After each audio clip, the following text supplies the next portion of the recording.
All right, a senior U.S. health official is calling on the Department of Drug Enforcement Administration to ease restrictions on marijuana. A Health and Human Services official sent a letter to the DEA asking the agency to reclassify the drug as a lower risk substance, according to a person familiar with the matter. Right now, marijuana is considered a Schedule I controlled substance, a classification used only for the most dangerous substances. CNN's chief medical correspondent, Dr. Sanjay Gupta, joining us again this morning. Sanjay, what else do you know about this request to the DEA?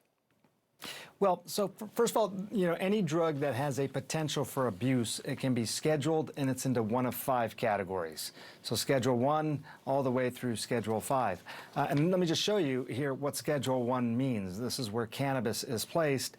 Basically, no current accepted medicinal use and high potential for abuse. Other examples would be heroin, LSD, and ecstasy.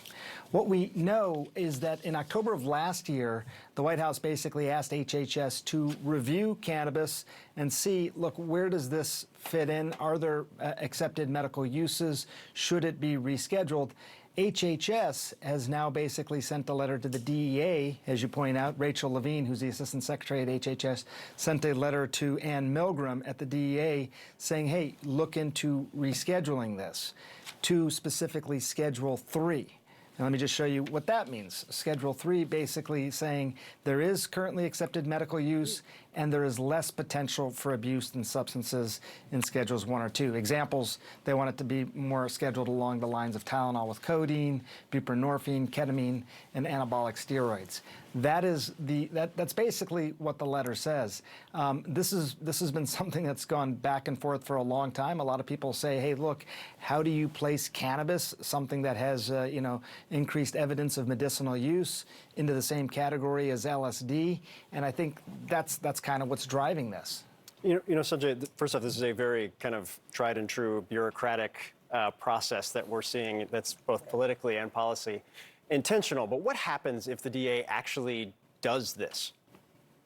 Well, there's several things. As a Schedule I substance, that's not a legal thing necessarily, but it does make it very difficult for people who are trying to use cannabis for medicine, as a medicine, to get a hold of it. There's still this very uneven legal evolution. Several states have allowed it medicinally, but it's still Schedule I at the federal level, so it's very confusing. I think one of the biggest things, frankly, is that you want more evidence of its medicinal benefit.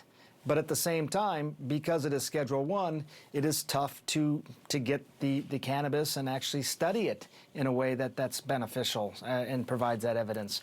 One of the only farms for a long time in the United States was actually in the middle of Ole Miss, the college campus. It was the federally funded sort of source of cannabis for all research for a long time in this country. It's challenging to get the data you want if you only have one source. There's more sources now, but that's the biggest thing, I think, medically. You want to be able to do the research to provide the evidence. You need the evidence to reschedule. You can see the challenges there. My colleague here, Phil, likes to, I know you're wondering where am I going with this. I know. Yeah. I know. I know you are. It's good. You keep you on your toes. Okay. He likes to get in the weeds when it comes to these things. I'm so sorry. I'm sorry, I couldn't help it. But I do, he likes to get into the weeds of issues. But I do want to ask you about descheduling versus rescheduling. What exactly does that mean? Because health officials could have asked the DEA to say, hey, deschedule this, correct? They could have, absolutely, and this is a common debate as well. As you know, I've been reporting on this for more than a decade. I think here's the thing. In order to deschedule it, you'd basically have to say there is no potential for abuse here.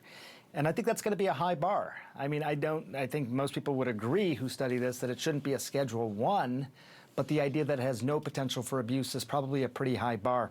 One thing I find very interesting is that if you look at alcohol and tobacco, and again, go back to Schedule I, no accepted medicinal benefit, high potential for abuse, those are substances you could see being on there even more so than cannabis. Yeah, I don't know. You can count on one hand the number of reporters who have done as much reporting on this issue as Dr. Sanjay Gupta is still doing reporting, still putting out docs on the issue. We appreciate your expertise. I apologize for the bad puns, but you can feel there is a palpable sense of pride emanating from Sarah Seidner right now. I'm feeling good about for that pun. Sanjay, I'm very sorry. Thank you, My pleasure, Sanjay. guys. You got it.